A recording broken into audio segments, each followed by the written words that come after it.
Dear colleagues, first let me touch the story. It's classics. In the future we will have some robots and fundamental elements which are included in many stories. And as always, I hope you will like it. And I must say that I'm really proud of you, how you are gaming, how we all do all the things. And I must say that it's a really good feeling when I choose and present some of you that you're happy with this, that you don't say what this guy wants, and that you actually, it's like I would give you a boost and you become even more self confident, even more talkative. And I must say, you are performing very good. So that I won't waste time, I think things are going pretty well. Um, some are really funny, but at the same time, a little sad. However, I won't be long. Let's just go to the story and we will see. And yes, oh, what? Yeah, I wasn't making videos because I had some problems. Before, I was living in an abandoned hotel in the cellar with no heating, no windows, but I had a good bed, so I was pretty satisfied with that. However, one morning an excavator came and said they will tur- tear down the hotel, and they did. So I needed to go into the shelter, and then in the shelter there are many people, and I really wasn't very comfortable there because also in the morning they wake you up and you need to go, so you don't have place to rest. And so I decided I will buy a tent, and I did, and I hid it deep in the forest. And I must say that um, I was a scout when I was young, so I know some basics of this. And when we were scouts, we have ranks, and the ranks you put on the shirt.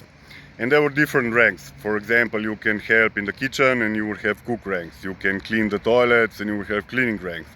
But the higher ranks was a courier, and I wanted to get this one. And the problem was that I was in fourth grade, and you can do this only if you are in fifth grade. So I did first, for example, the tasks were that you need to be one day quiet, not speak a word. Then one day not eat anything. And I did all of this and some other things. And then the final exam was that you need to spend 24 hours alone. That means that you need to go with a tent into the woods and spend the night there. And usually older guys come and scare you, like their animals come. You know, there are not dangerous animals. Were no wolves there or bears, but somewhere in Slovenia there are bears. So there I wouldn't feel so comfortable. But the fox can have these rabies or how, and they can become really aggressive to humans. However, now I'm enjoying here. I having a good time, and I'm watching TV. I mean, YouTube and all the informations. And I must say it's really surprising. So now let's move to the story and have a nice day. Thank you. In the village behind the mountains, there was a farm where worked a fellow named Ludwig, who was really good with animals. He could sense them and know their instincts. Everyone liked his style. But then a farm was replaced by a futuristic agricultural complex where robots had assumed total control. These intelligent machines performed every task with clockwork precision: feeding animals, cleaning them, driving tractors, milking cows, tending to sheep, chickens, and donkeys. They also grew vegetables with the accuracy of programmed perfection. Some robots even work in the woods, harvesting lumber with calculated efficiency. Sadly, Ludwig and other farmers lost their jobs. Everything in a new farm ran smoothly until one fateful day something unexpected happened. A forestry robot tasked with sorting logs mistakenly gathered a pile of mushrooms growing beside the trees and transported them with the lumber to the farm. There, the feeding robot spotted the fungi among the supplies and, analyzing their organic composition, determined they were fit for consumption. Without hesitation, it distributed the mushrooms among the farm animals. At first there was silence, but then chaos erupted. The cows burst through the fences, trampling their barriers and freeing the sheep in the process. They stampeded toward the vegetable patches, consuming everything in their path. Chickens, usually content to peck the ground, erupted into a flurry of uncharacteristic flight, squawking madly as they flapped overhead.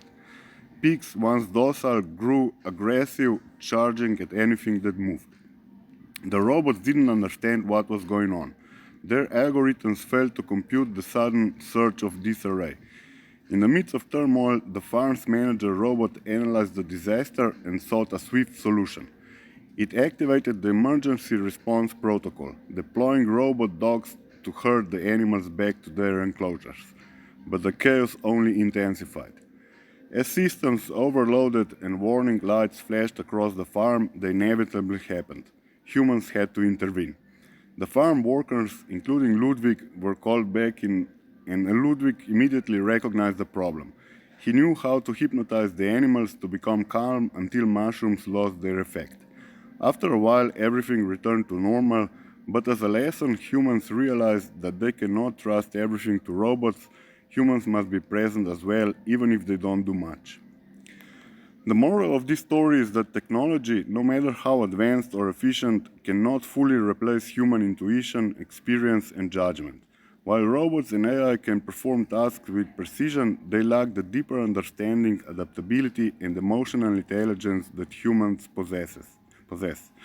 Ludwig's natural connection with animals allowed him to quickly diagnose and solve the problem, something that robots couldn't do. You see? You don't see it. Now let's go here, down, a little bit. And you still don't see it. It's really dark.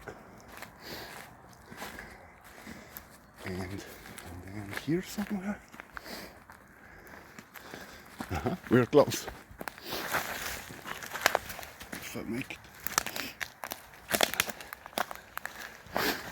Here, one day the squirrel came to visit me. And here it is, my tent. Welcome.